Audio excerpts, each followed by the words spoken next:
So sometimes people complain with the channel that I am a little bit too biased on the left. Well, that will not happen in this video. So what is occurring? Well, we're going to be hearing Disaster, basically a knockoff of a bigger channel, Doomcock, and his doubts about the Acolyte upcoming from Disney and Star Wars. But she seemed to imply the focus of the show being on female villains are self-inserts. Well, of course, I mean, someone like her is absolutely going to identify with the villain. 100%. When I was a young queer girl, I was just hanging out with Ursula the Sea Witch from The Little Mermaid.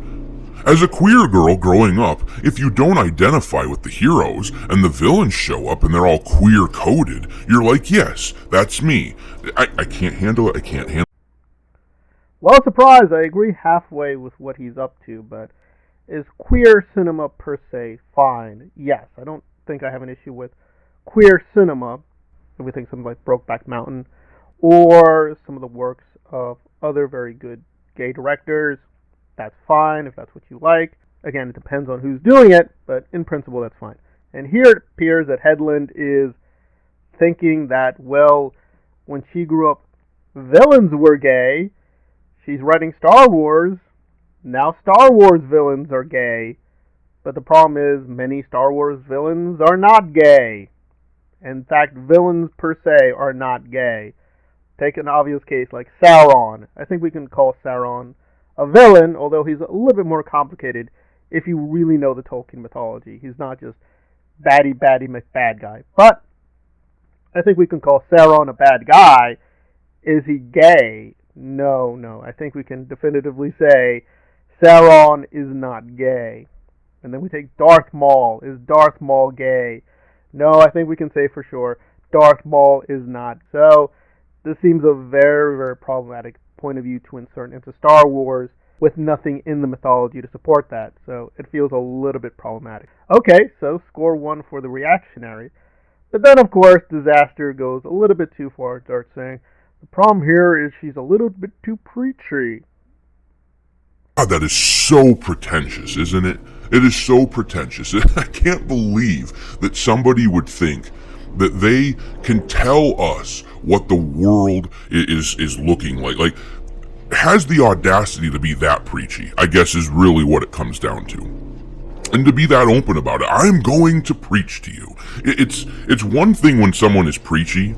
It's another thing. It's not an issue if you're being preachy or you're being political with Star Wars. Now, preachiness is not good per se in aesthetics, but you can't deny that Star Wars, in a huge amount of the content, is very, very preachy. It's very anti-fascist, quote, pro-science from the Lucas perspective, and it is pro-democratic, pro-women, blah, blah, blah. Again, that's in the fiction. That's something that Lucas wanted. That's his point of view. He put that point of view very clearly in the prequels, as well as the original trilogies. To say that it's so arrogant to be preachy about the world and to think you can talk about it. But that's what George Lucas did. He did that. He literally did that in the films and even in the television shows. So you really can't attack Star Wars from the direction that he's making it so political. He's making it so personal.